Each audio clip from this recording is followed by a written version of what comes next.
Bismillahirrahmanirrahim. Assalamualaikum warahmatullahi wabarakatuh. Alhamdulillahi rabbil alamin. Wassalatu wassalamu ala ashrafil anbiya'i wal mursalin Sayyidina wa maulana Muhammadin wa ala alihi wa sahbihi ajma'in. Amma ba'du. Rabbi shrah li sadri wa yassir li amri wahlul 'uqdatan min lisani yafqahu qawli. Pemirsa Nabawi TV yang dirahmati Allah Subhanahu wa taala. Kembali berjumpa dalam program tamu kita bersama saya Rifki Haitami. Dan pada episode kali ini alhamdulillah kita kedatangan seorang tamu, yaitu Al-Ustadz Ad-Da'i ilallah Al-Habib Rifki bin Idrus Al-Hamid. Assalamualaikum ya Habib. Waalaikumsalam warahmatullahi wabarakatuh. Alhamdulillah bikhair wal afiyah. Alhamdulillah. Baiklah, perlu diketahui bahwasanya beliau Al-Habib Rifki bin Idrus Al-Hamid adalah salah seorang dai, salah seorang ulama yang beliau tinggal di kota Ambon, Provinsi Maluku. Dan juga beliau aktif sekali dakwah di sana, di kota Ambon dan juga di wilayah Indonesia Timur dan sekitarnya. Dan juga beliau merupakan seorang ketua Yayasan Ar-Rahmah Ambon, sekaligus beliau adalah sekretaris dari Dewan Perwakilan Cabang Rabithah Alawiyah Kota Ambon, Provinsi Maluku. Baiklah, oleh karena itu langsung saja kita akan menanyakan beberapa pertanyaan kepada beliau yang berhubungan dengan tema kita pada kali ini, yaitu dakwah di Indonesia Timur. Kita akan bertanya kepada beliau apa dan bagaimana perjalanan dakwah di Timur Indonesia. Baik Habib, kita langsung saja ke pertanyaan.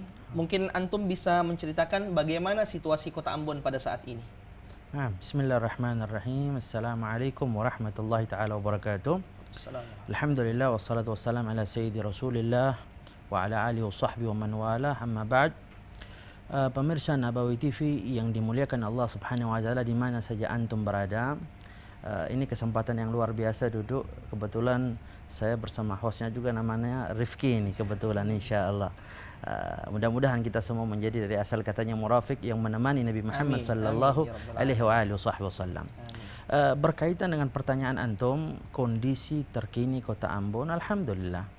Ambon semenjak selesai kerusuhan di tahun yang dimulai 99 itu ya, sampai kurang lebih 2004 ada fase kerusuhan yang di Ambon ya, kerusuhan yang berbau sara, tapi alhamdulillah sedikit demi sedikit semacam perdamaian dan upaya rekonsiliasi semua terjalin, semua berhubungan, semua sesuai dengan apa yang diharapkan. Dan tahun 2004 itu permulaan kota Ambon bangkit lagi sedikit demi sedikit membaik hingga sekarang ini. Dan alhamdulillah keadaan sekarang tidak ada yang ditakutkan sedikit pun. Dan pembangunan sudah luar biasa Masya Allah di kota Ambon. Makanya dikenal dengan Ambon Manisi. Ambon manis. Jadi kalau boleh dibilang sekarang situasi kota Ambon aman dan damai ya Habib ya? Aman, damai, kondusif, toleransi, saling menghargai, dan bisa dikatakan nggak ada lagi permasalahan yang berbau sara itu. Bahkan masing-masing dari pihak non-muslim, muslim, semua bisa berdakwah dengan cara masing-masing dan diberikan kesempatan. Baik kalau ketika muslim berdakwah, yang non-muslim memberikan kesempatan. Kalau non-muslim pun melakukan itu, kita pun memberikan kesempatan. Subhanallah, berarti toleransi sangat terjaga di sana. Alhamdulillah. Alhamdulillah. Lalu berkaitan dengan kegiatan keagamaan khususnya agama Islam, bagaimana kegiatan-kegiatan keagamaan di kota Ambon? Apakah semuanya aman, lancar? Lancar, sangat aman, sangat lancar, dan bahkan ada bisa kita katakan kerjasama begitu. Contoh, Ambon Januari kemarin kita kedatangan Al-Habib Syekh bin Abdul Qadir As-Saggaf. Kita buat semacam tablik akbar, maulid akbar bersama TNI, Polri, masyarakat beserta pemerintah. Itu bahkan kita melibatkan pihak non-muslim. Mereka menjaga dari Dewan Gereja, pemuda-pemuda gereja, itu mereka menjaga parkiran dan mereka memberikan pengamanan untuk menjaga kelangsungan acara tabligh akbar bersama Habib Syekh seperti itu kemarin. Itu apalagi fil akhir, di akhirnya Al Habib Syekh itu sebelum beliau menutup acara menyanyikan lagu Indonesia Raya, itu semua baik Islam maupun non muslim semua berdiri, semua menghormati, dan inilah tugas kita di dalam dakwah untuk menjaga kesatuan negara Republik Indonesia ini. Berarti boleh dikatakan bahwasanya hubungan antara muslim dan non muslim di Kota Ambon itu amat sangat terjalin dengan baik, ya. Amat sangat terjalin dengan baik, dan insya Allah dengan harapan ke depan akan menjadi lebih baik, menjadi sangat yang lebih baik insya Allah. Alhamdulillah. Lalu Habib, mungkin kita semua pemirsa ingin tahu siapa sedikit sejarah Islam masuk ke Kota Ambon. Kalau boleh kami bertanya, siapakah habaib yang paling pertama masuk ke Kota Ambon, yang mula-mula berdakwah di Kota Ambon? Kalau kita berbicara sejarah masuknya Islam, tentu sudah sangat lama. Bahkan abad 17, abad 18 sudah ada itu.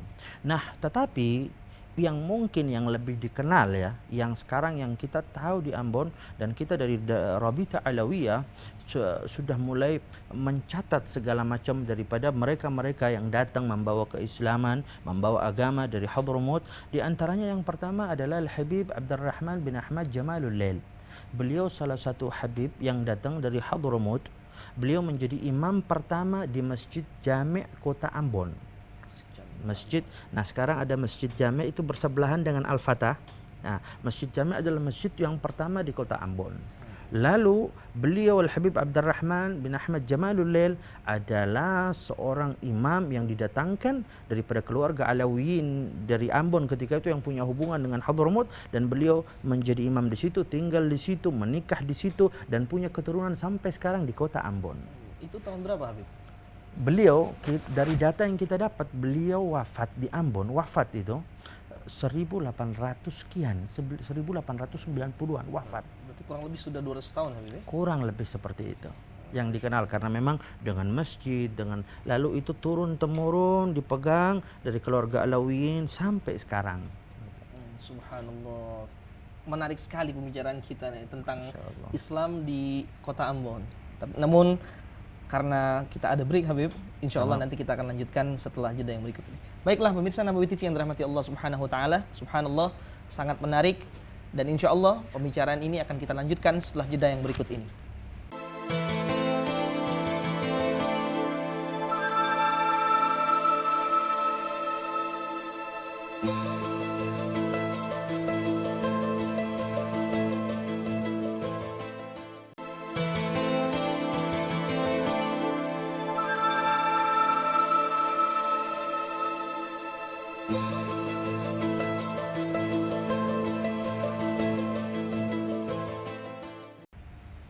Pemirsa Nabawi TV yang dirahmati Allah Subhanahu wa taala, kita kembali berjumpa dalam program tamu kita, masih bersama tamu istimewa kita, yaitu Al-Habib Rifki bin Idrus Al-Hamid. Baik Habib, tadi sangat menarik ya tentang Habib Abdurrahman Jamalul Lail, yang mana tadi menurut antum sudah wafat sekitar 200 tahun yang lalu. Mungkin antum bisa ceritakan bagaimana keadaan umat masyarakat ketika beliau Habib Abdurrahman Jamalul Lail datang ke Kota Ambon pada saat itu, dan bagaimana metode dakwah yang beliau sampaikan sehingga masyarakat di Kota Ambon sangat mudah menerima Islam.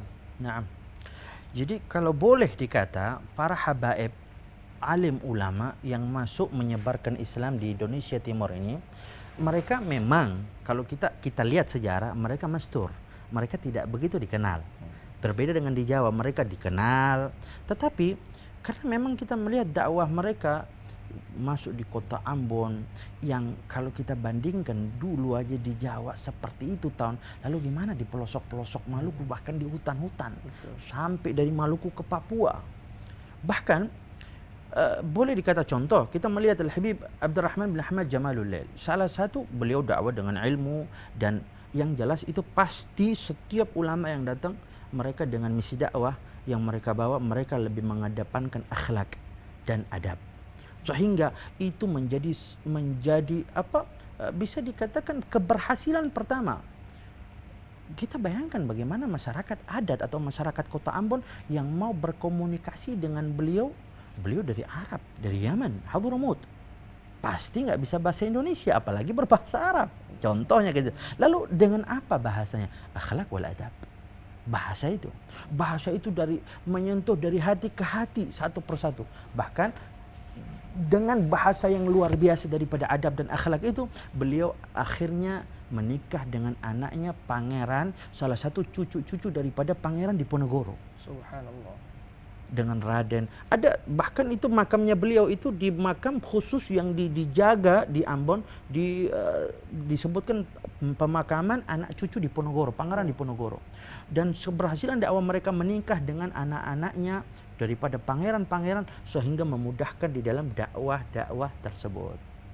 Selebihnya kalau bisa kita ceritakan lagi, banyak di antaranya Al-Habib Abdullah bin Hasan Al-Attas, seorang wali besar datang dari Huraidah, ya. Al-Habib yang saudaranya Al-Habib Ahmad bin Hasan Al-Attas itu datang berdakwah di kota Ambon sampai ke satu desa namanya Larike.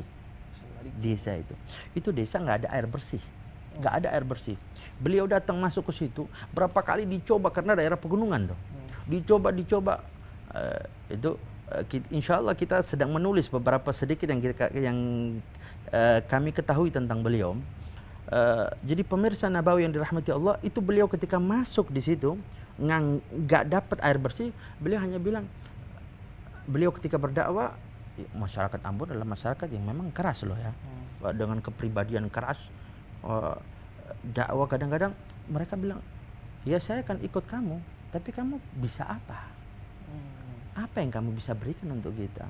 Dan subhanallah, para awliya salihin mereka datang dengan misi dakwah ikhlas karena Allah subhanahu wa ta'ala, sehingga mereka menempuh perjalanan dari Hadramut berbulan-bulan, masuk ke kampung-kampung, belum ada listrik, belum ada mobil, belum ada sepeda motor, dengan jalan kaki. Subhanallah, sekarang aja kita dari kota Ambon ke kampung itu kurang lebih 2 jam pakai mobil. 2 jam pakai mobil. Dan alhamdulillah baru setahun 2 tahun ini kesambung jalannya. Dulu harus lewat laut. Bagaimana bayangkan? Lalu beliau hanya cukup salat 2 rakaat di tempat itu, lalu mengatakan, oke, gali sekarang. Gali lagi. Itu daripada orang-orang yang belum beragama ketika zaman itu mengatakan, ini apa? Cuman gini aja. Ya gali sekarang. Dan subhanallah ketika gali air bersih keluar, dan satu kampung itu menjadi kampung Islam. Semua berislam di bawah tangan beliau, dan subhanallah anak cucu beliau sampai tidak boleh keluar dari kampung itu, dijaga, dan orang-orang di kampung itu berkhidmah kepada keluarga Al-Attas ini. Subhanallah. Jadi boleh dikata kesimpulan sedikit, nanti kalau memang kita berbicara dakwah di Maluku atau di Papua, itu mungkin ada season khusus harusnya ya, karena memang sangat luas. Ada Al-Habib Hussein Kaili, banyak daripada para awliya salihin. Tapi boleh dikata intinya mereka dakwah dengan karamah, menunjukkan karamah mereka, karena memang berhadapan dengan orang-orang yang keras, yang berwatak. Mereka akan menerima sesuatu daripada seseorang yang membawa tersebut, kecuali dia lebih daripada mereka, atau dia punya sesuatu yang luar biasa, memiliki keistimewaan. Jadi boleh dikata para habaib yang masuk di Indonesia Timur, mereka rata-rata berdakwah menggunakan karamah juga, tetapi itu tidak digunakan untuk mengagungkan diri mereka, enggak sama sekali, tetapi itu untuk mengagungkan li'ala kalimatillah, dan berdakwah sesuai anjuran daripada Nabi Muhammad sallallahu alaihi wasallam. Jadi pada intinya para ulama yang masuk ke kota Ambon, Provinsi Maluku ini, mereka berdakwah dengan akhlak ya, dengan akhlak, sehingga masyarakat pada saat itu dapat dengan mudah menerima agama Islam. Baiklah Habib, ketika seseorang masuk ke dalam satu desa, satu kampung untuk berdakwah, tentunya mereka akan menghadapi tradisi-tradisi yang memang sudah terbiasa di kampung tersebut. Nah, sekarang ada pertanyaan, bagaimana tradisi atau kebudayaan Islam yang mungkin sekarang masih ada dan masih dilestarikan di kota Ambon? Nah, memang mereka masuk ya, ketika mereka masuk tidak langsung mereka mengatakan ini salah, enggak. Jadi pola dakwah mereka mengikuti Nabi Muhammad sallallahu alaihi wasallam secara utuh. Seseorang yang membawa Islam yang tidak pernah menyalahkan orang lain, masuk di dalam itu dulu, lalu merubah dengan pelan-pelan. Ya, kita udah tahu bagaimana Wali Songo. Tidak lebih jauh daripada itu para habaib-habaib masuk ke Maluku, kota Ambon, semua dengan cara yang sama, yang mana di dalam adat-adat tersebut ya contoh ya, itu sampai sekarang ketika nanti kita berhadapan dengan Idul Kurban nanti, itu binatang apa hewan kurban akan diarak keliling kampung lalu dengan hadrat. Masya Allah. Itu sampai sekarang terjadi. Dan kita juga ada adat setiap tanggal 7 Syawal setelah 7 bisa katakan lebaran ketupat begitu, ada tradisi pukul menyapu, bahasa Ambonnya begitu, pukul menyapu.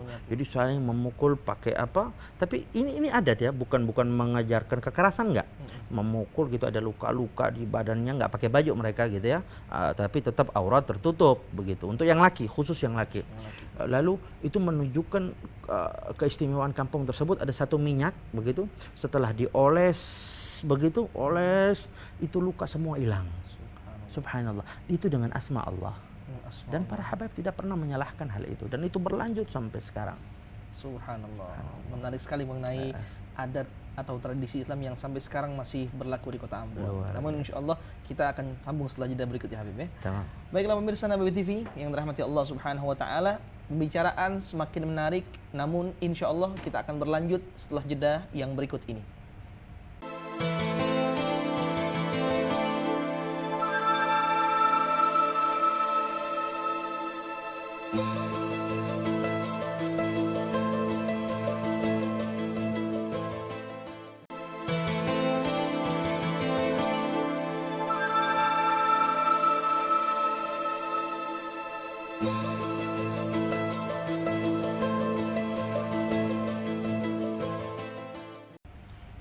Pemirsa Nabawi TV yang dirahmati Allah Subhanahu wa taala, masih bersama dalam program tamu kita dan masih bersama tamu spesial kita pada edisi kali ini, yaitu Al-Habib Rifki bin Idrus Al-Hamid.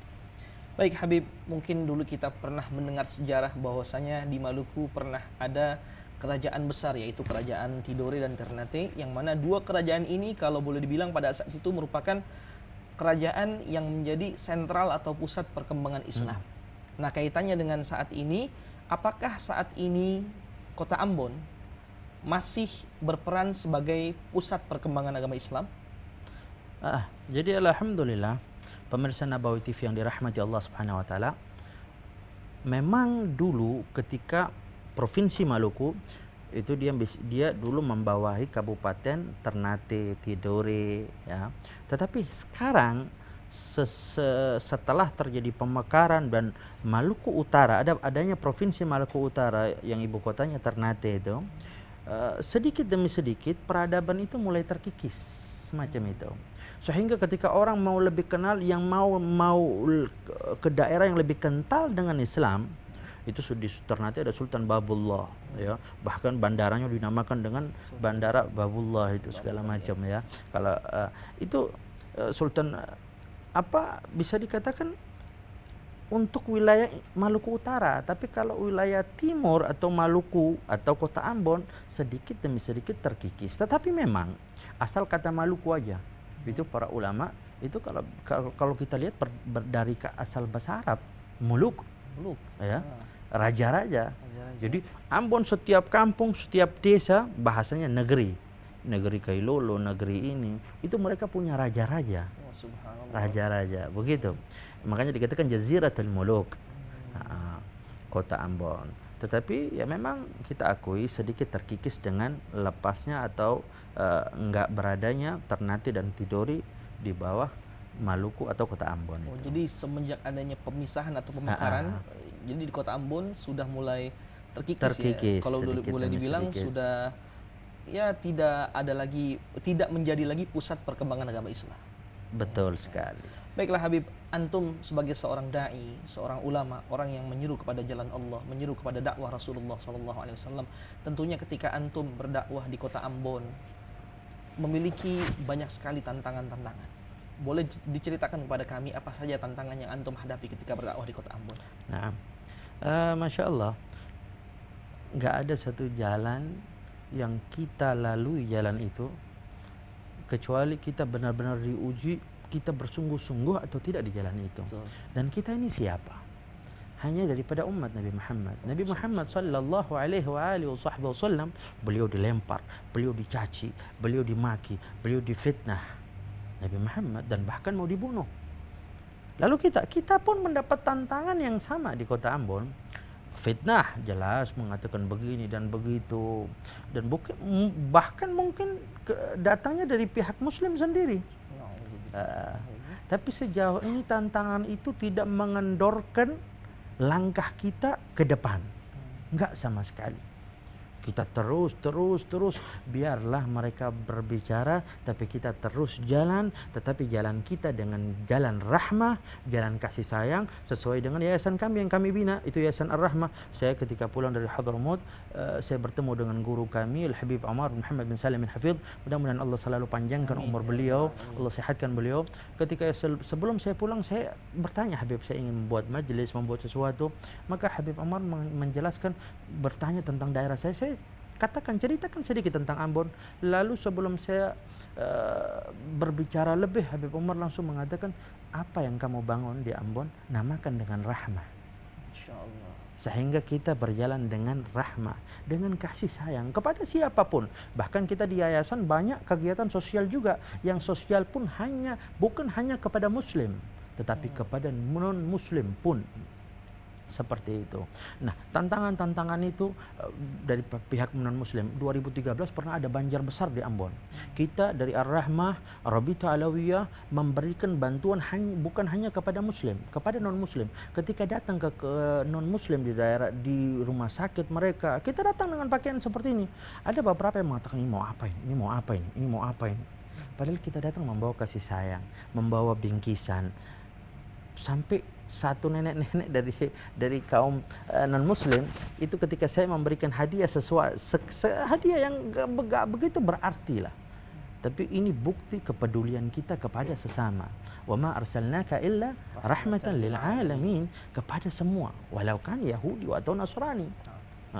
Ketika saya memberikan itu, dia sampai memegang saya lalu mengatakan, terima kasih banyak Ustadz keluar daripada lisannya. Dan ini menjadi langkah, meskipun ada sebagian, wah ini datang punya tujuan politik, punya tujuan ini, punya tujuan itu, padahal tidak sama sekali. Dan ini tantangan ini kita akan menjadikan sebagai motivasi ke depan untuk berbuat lebih lagi, sehingga insya Allah lebih diterima di tengah-tengah masyarakat kota Ambon dan Maluku pada umumnya. Amin ya rabbal alamin. Subhanallah, menarik sekali Habib. Habib, mungkin ini pertanyaan terakhir, ya. Antum sebagai seorang dai, apa strategi yang akan antum kembangkan untuk dakwah di Ambon, dan mungkin antum ada kesan dan pesan kepada para ulama, para dai yang mungkin saja setelah mereka melihat program tamu kita pada episode kali ini berminat untuk dakwah di kota Ambon? Naam. Pemirsa Nabawi TV yang dirahmati Allah Subhanahu wa taala di mana antum semua berada, strategi yang kita lakukan, ya, pertama, kita tidak berdakwah sendiri. Kalau masing-masing pekerjaan dibebankan kepada pribadi sendiri, nggak akan selesai. Kita harus punya teamwork. Dan kita usai guru kita juga Al-Habib Umar membuat majelis muassalah. Kita juga ada majelis muassalah ulama bainal muslimin fi Ambon. Walhamdulillah, ulama-ulama meskipun bukan hanya dari Yaman, ada dari Suriah, ada juga dari Mesir, Azhar. Kita tergabung, terhimpun semua, dan yashuddu ba'duna ba'd. Kita saling menguatkan satu dengan yang lain. Kita juga punya alhamdulillah ada satu Al-Habib Jindan yang kita ma'ruf, beliau juga menjadi narasumber yang luar biasa di Nabawi TV yang kita ketahui. Itu beliau seorang yang mempunyai ihtimam, perhatian luar biasa dengan Indonesia Timur. Kita tahu meneruskan daripada Al-Habib Munzir bin Fuad Musawa rahimallahu taala rahmatal abrar. Meneruskan daripada itu yang mana Habib Munzir ke Papua, Al-Habib Jindan pun sekarang seperti itu. Kita sudah tercatat 5 kali safari dakwah keliling Indonesia Timur. Subhanallah. Jadi yang pertama itu Ambon, Manado, Ternate. Yang kedua bahkan 8 kota sampai ke Papua, sampai ke ujungnya Indonesia di Merauke. Dan ketiga, beliau ke Ambon. Nah, program-program yang kita buat di Ambon bukan hanya dengan tabligh akbar seperti itu, tapi beliau masuk ke Kementerian Agama. Kita pernah melakukan suatu pertemuan lintas agama dan monolog. Beliau hanya berbicara di Kementerian Agama bersama dari pemuka-pemuka agama yang lain. Kita melihat itu berhasil. Kita buat yang baru kemarin ini bulan April beliau datang di Ambon. Kita buat dialog kerukunan umat beragama yang masing-masing agama Muslim, Protestan dan Katolik memberikan materi, kemudian ada dialog dan luar biasa. Jadi insya Allah untuk dai-dai yang mau masuk ke Ambon, ahlan wa sahlan, kita akan terima, kita menyambut baik dan kita merasa terbantukan. Dan sedikit banyak kita cerita, Nabawi TV, kehadiran Nabawi TV pun membantu dakwah kami di Ambon. Dan alhamdulillah di kota Ambon, pemirsa Nabawi TV sudah banyak yang mereka untuk menonton Nabawi TV tidak butuh parabola lagi, tapi kita memanfaatkan dengan TV kabel, pengusaha TV kabel baik muslim atau non muslim, kita bekerja sama untuk menyebarkan program yang penuh rahmat, Nabawi TV yang menjadi warisan Nabi Muhammad sallallahu alaihi wasallam, dakwah dengan rahmat, dengan kasih sayang, dengan mau'izah hasanah. Alhamdulillah. Menarik sekali Habib, namun sayang sekali karena waktu yang terbatas. Betul. Sehingga insya Allah pembicaraan kita akan lanjutkan di episode selanjutnya. Insya Allah.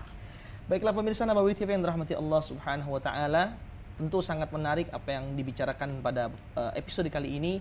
Namun karena waktu juga yang memisahkan kita, insya Allah kita akan berjumpa di episode yang selanjutnya. Saya membawa acara pada program episode kali ini. Mohon maaf apabila ada kesalahan. Wallahul muwaffiq ila aqwamit thariq. Wassalamualaikum warahmatullahi wabarakatuh.